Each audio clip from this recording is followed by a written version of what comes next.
Hello दोस्तों, नमस्कार। आपका हमारे यूट्यूब चैनल LKMM स्टोरी 22 में एक बार फिर से तहे दिल से स्वागत है।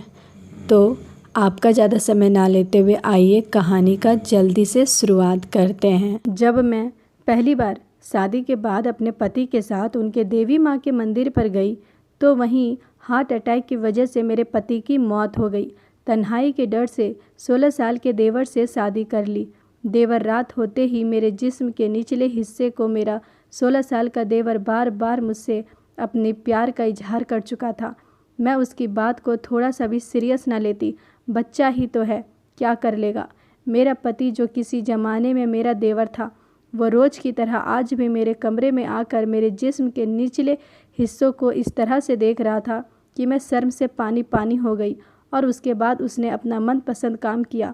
मैं उसे लाख मना करती रही कि भगवान के लिए यह काम मत करो, तुम्हें नहीं पता गलत काम है और मैं नहीं चाहती कि तुम यह करो। उसने मेरी एक न सुनी और अपना काम जारी रखा। मैंने जोर से अपनी आंखें मीच कर रखा और अपने पति को याद कर रही थी, लेकिन देवर जो पति के दर्जे पर था वह अपने काम में मस्त था। काम खत्म करने के बाद उसने कहा कि मुझे मना नहीं किया करो, तुम जानती हो ये काम मेरा पसंदीदा है, मैं उसे किए बिना नहीं रह सकता।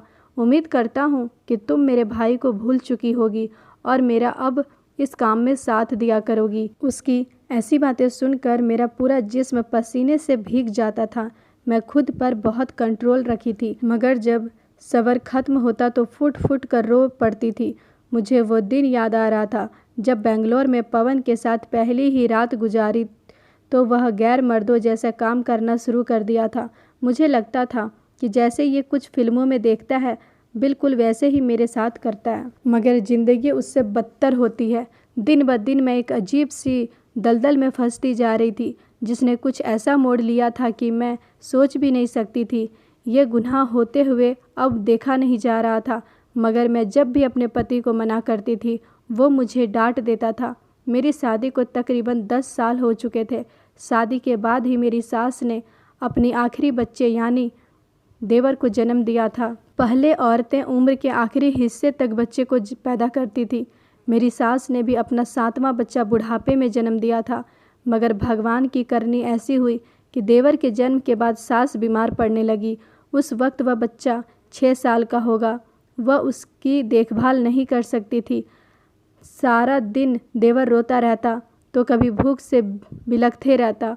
मुझसे छोटे बच्चे का रोना नहीं देखा जाता था, तभी उसको पालने की जिम्मेदारी ले बैठी।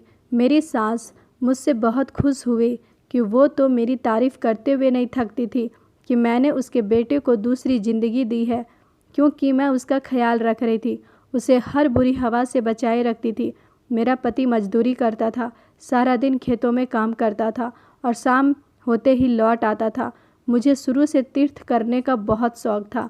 अगर ससुराल में अपनी इच्छा को जाहिर करना मतलब अपने इज्जत की धज्जियां उड़ाने के मुताबिक था। शादी को तकरीबन 10 साल होने को थे, मगर भगवान ने मुझे औलाद नहीं दी थी।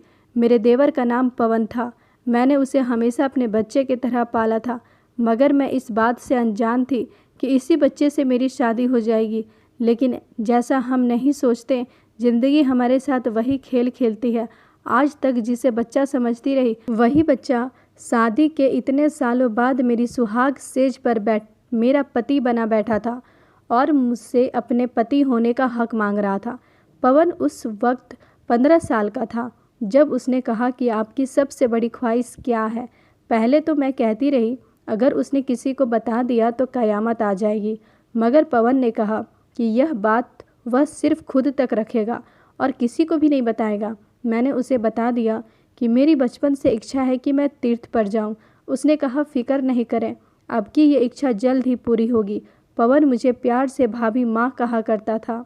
हमेशा आपने माँ की तरह मुझे पाला है, जो आप मेरी भाभी माँ हुई।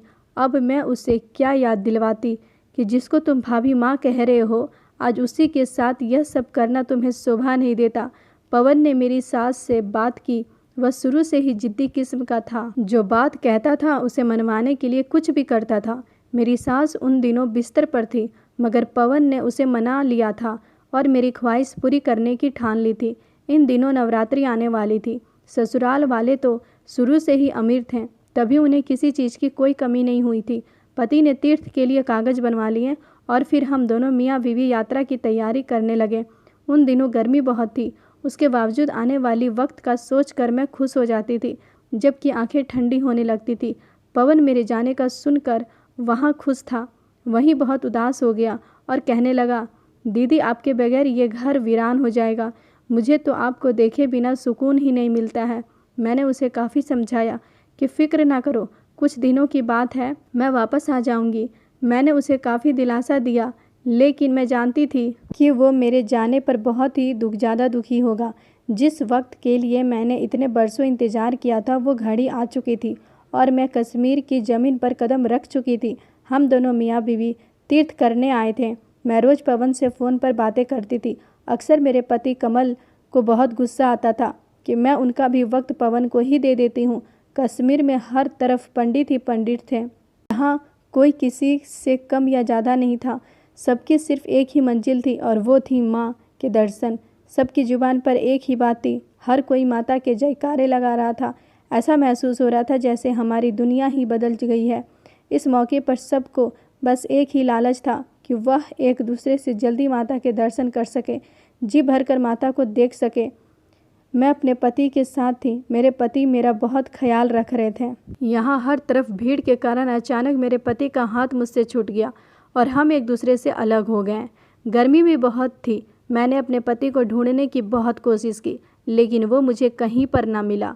यहाँ सिक्योरिटी की मदद से मैंने अपने पति का पता लगाने की कोशिश की, मगर नाकाम रही। अब भगवान कहीं सहारा था। 3 दिन बाद मुझे खबर मिली कि मेरे पति मौत की नींद सो चुके हैं। ये खबर ऐसी थी कि मैं कुछ सोच नहीं पा रही थी। मैं क्यों गई वहाँ? जब हमारे शहर यह खबर पहुँची तो कयामत सी आ गई। कानूनी कार्रवाई हुई ताकि लाश को वापस अपने शहर लेकर आ सकूं, मगर पवन ने मुझे फ़ोन करके मना कर दिया कि भाभी माँ जवान बेटे की लाश को देखकर मर जाएगी। आप भाई का वहीं क्रियाक्रम कर दें और खुद वापस आ जाए। मैं अकेली औरत क्या करती, मगर फिर मैंने हिम्मत दिखाई और अपने पति का क्रियाक्रम कर दिया। जिसके साथ आई थी वह साथ नहीं था।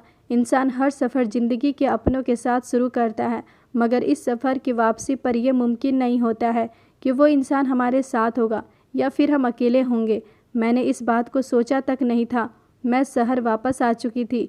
मेरे सास मुझे खूनी समझती थी और बस यही कहती थी कि ये मेरे बेटे की कातिल है। मुझे ससुराल वालों ने घर से निकाल दिया था। शादी के 5 साल में मैंने कुछ नहीं कमाया था, ना पति रहा और ना ही औलाद थी। अकेलापन मुझे खाता था, जैसे किसी सांप ने डस लिया हो। मेरी उम्र 30 साल थी। अक्सर औरत कहती थी कि दूसरी शादी कर लो, मगर ज़िंदगी के इस हिस्से में आ गई थी जहाँ मैं किसी दूसरे को अपने पति के रूप में नहीं देख सकती थी, जो मेरी ज़िंदगी में कमल की जगह थी। एक दिन ऐसे ही मैं घर बैठी थी, मेरा देवर पवन आ गया। उसने मुझसे ऐसी बात कही कि मेरे कदमों तले से ज़मीन निकल गई। मैं सोच भी नहीं सकती थी कि वो मुझसे इस तरह का बात कर सकता है। उसने मुझे कहा कि भाभी, मैं चाहता हूँ कि आप मुझसे शादी कर लें। मैं जानता हूँ यह बात गलत है, लेकिन मम्मी बहुत बीमार रहती है, मैं आपको अकेले नहीं छोड़ सकता। मैं यह बात सुनते ही बहुत गुस्से में आ गई। मैंने उसे फ़ौरन कहा कि मेरे घर से निकल जाओ। आज के बाद मुझसे ऐसी बातें कहने की हिम्मत मत करना। पवन अपनी बात पर अटल रहा और कुछ दिनों के बाद ही वो मेरी सास के साथ मेरा रिश्ता मांगने के लिए घर आ गया। मैंने यह बात अपनी मम्मी तक नहीं जाने दी और पहले से ही उनको साफ मना कर दिया, क्योंकि मेरी और उसकी उम्र में बहुत ज़्यादा फ़र्क था। मेरी उम्र 30 साल थी, जबकि उसकी उम्र 16 साल थी और मैंने तो आज तक उसे अपना भाई और देवर समझा था। पवन से शादी का सोच कर ही मेरी रूह कांप जाती थी। मेरी माँ तक यह बात पहुँची। उसने कहा कि बेटा, इतने अच्छे लोग हैं, तुमने 5 साल वहाँ गुजारे हैं, वह खाते पीते लोग हैं, तुम्हें वहाँ किसी किस्म की कोई परेशानी नहीं होगी। आज तक तुम बे औलाद हो, ये ताना भी किसी ने नहीं दिया। तुम पवन के साथ शादी कर लो। उन्होंने अपना दुपट्टा उतार कर तेरे कदमों में रख दिया और उसे विनती की कि मैं यह शादी कर लूं। माँ बाप अपनी औलाद पर इस तरह से दबाव डालते हैं, जब इनसे कोई बात नहीं बनती तो बाप अपनी पगड़ी या फिर माँ अपना दुपट्टा कदमों में डाल देती है कि इंसान बहुत ज़्यादा मजबूर हो जाता है।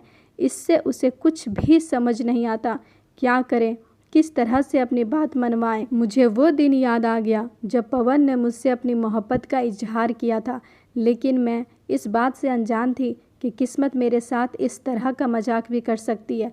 जिसे मैं बच्चा समझती थी वही मेरा पति बन जाएगा। मेरा और पवन की उम्र में बहुत ज़्यादा फ़र्क था। मुझे यही डर था कि हर कोई बात सुनाएगा, लेकिन मेरे ससुराल वालों को पवन की परवाह नहीं थी। मैं यह बात भी नहीं जानती थी कि पवन मेरे ही हाथों में पला बड़ा है, जिसको मैंने अपने हाथों से पाला पोसा था। उससे शादी करना यह बहुत अजीब बात थी। पवन, भगवान के लिए ये काम मत करो। तुम रोज़ इस तरह से मेरे साथ बदतमीजी करते हो, मुझे ज़रा सा भी अच्छा नहीं लगता है। तुम्हें मैंने कितनी बार मना किया है कि यह बात गलत है। उसका रोज़ का माहौल था कि वो अपना मनपसंद काम किया करता था। मेरी आदत थी कि मैं उसे पवन बेटा कहकर पुकारती थी। आदत इंसान से बहुत देर बाद छूटती है। मुझे वो इस आदत के हाथों कई बार शर्मिंदा होना पड़ा था। मैं सारा दिन अपने बिस्तर पर पड़ी हुई थी। मेरे शरीर के निचले हिस्से को पवन मुझे बताते हुए भी शर्म आ रही थी।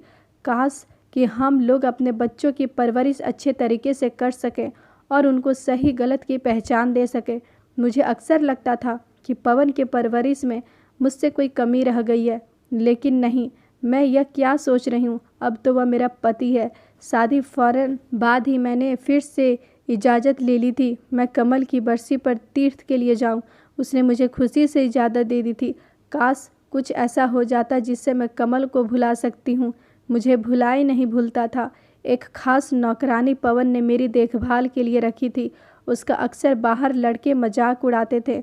तुमने तो घर में ही आंख लड़ा रखी थी, अपनी भाभी से शादी रचा ली और कानों कान खबर ना होने दी। वो बहुत गुस्सा किया करता था। उसने मेरी खातिर अपने दोस्तों की आदत बदल दी। वह अपने दोस्तों के साथ नहीं मिला करता था, क्योंकि जब भी मिलते तो वह मुझ पर ताने कसते थे जो पवन को बर्दाश्त नहीं होते थे। आज भी पवन मेरे कमरे में आया तो मैंने उसे मना किया, भगवान के लिए यह काम ना किया करो। तुम्हें मैंने कितनी बार समझाया है। तो उसने कहा कि आप भी मेरी बात समझ लें, जब तक मैं जिंदा हूँ यही करता रहूँगा। उसके बाद मेरी आंखों से आंसू गिरने लगे। मैंने अपनी टांगों की तरफ देखा तो मुझे वो दिन याद आने लगे जब मैं अपनी टांगों पर सही सलामत चलती फिरती थी। अब तो मेरी टांगें ही नहीं रही। मैं अपाहिज लड़की हो चुकी थी, जिसका सिर्फ इस दुनिया में अब पवन ही सहारा था। मुझे हर काम के लिए तो किसी नौकरानी की ज़रूरत पड़ती थी। जब मेरी पवन के साथ शादी हुई तो उन दिनों में दुनिया से बेगानी हो गई। बाजार से वापस आ रही थी कि रास्ते में मेरा एक्सीडेंट हो गया, जिसमें मैंने अपनी दोनों टांगें खो दी। जब से मेरी टांगें नहीं रही, पवन रोज़ रात को आते ही सबसे पहले मेरे टांगों की मरहम पट्टी किया करता था, जिन्हें कई महीने हो चुके थे, अब भी नहीं भरे थे। मुझे आज तक ये सिखाया गया था कि पति की जगह कदमों में नहीं होती, बीवी पति की गुलाम होती है। पति कोई भी हुक्म दे तो उसको फ़ौरन मानना पड़ता है, लेकिन पति बीवी का गुलाम नहीं होता है। मैंने तो आज तक इस बात को ही नहीं मानती आ रही थी, इसलिए पवन को मना करती थी। जब मैंने यह बात पवन से कही तो उसने मुझे चुप करवा दिया और फिर उसने मुझसे कहा, आप गलत सोच रही हैं। मियाँ बीवी दोनों का एक दूसरे के बराबर का हक होता है। ऐसा नहीं है कि पति का दर्जा ज़्यादा है और बीवी का कम है। दोनों ही एक गाड़ी के दो पहिए हैं, एक खराब हो जाए तो गाड़ी नहीं चलती है। पवन मेरा बहुत ज़्यादा ख्याल रखता था। उसने कभी एहसास ही नहीं होने दिया था कि मैं अपाहिज हो चुकी हूँ, लेकिन पवन ने मुझे अपने प्यार से यह साबित कर दिया था कि मेरी टांगें नहीं हैं, लेकिन पवन मेरा सहारा है और ज़िंदगी के हर मुकाम पर वो मेरा साथ देगा। मैं भी उससे प्यार करने लगी थी। हम लोग हमेशा अपनी बेटियों को यही कहते हैं कि पति सब कुछ होता है, जबकि ऐसा कुछ भी नहीं है। पति पत्नी दोनों एक बराबर है, सिर्फ एक दर्जा पति को दिया गया है। अगर भगवान के बाद किसी की पूजा होती है तो पति की होती है। अगर बीवी बीमार हो गई है या उसका कोई शारीरिक तकलीफ है तो पति उसकी लाठी होता है। एक लंबी आजमाइश के बाद जिंदगी की तरफ लौट रही थी और इसकी वजह सिर्फ और सिर्फ पवन था। भगवान ने मुझे पवन जैसा अच्छा देवर दिया था और वो खुद में कमल की कॉपी था। किसी ने कहा था कि अगर आपसे आपका प्यार कहीं खो जाए तो वही प्यार किसी न किसी सूरत में आपको वापस मिल ही जाता है। मुझसे पुराने कमल को छीना था, मगर उसके रूप में ही एक बहुत ही अच्छा देवर दिया था। कमल, भगवान की चीज़ थी, उसने वापस ले ली और पवन जैसा पति दिया था। काश कि आज मैं जिंदा होती तो अपनी आने वाली नस्ल को देखकर कितना खुश होती, लेकिन मैं अपने बेटे जैसे देवर को घर भसाते ही इस दुनिया से चली गई थी। तो दोस्तों, आज की कहानी आपको कैसी लगी कमेंट बॉक्स में ज़रूर बताइएगा। वीडियो अच्छी लगी हो तो एक लाइक कर दीजिएगा और मेरे चैनल पर अगर आप नए हो तो हमारे चैनल को सब्सक्राइब कर लीजिएगा। कल मिलते हैं एक नई कहानी के साथ, तब तक अपना ख्याल रखिएगा।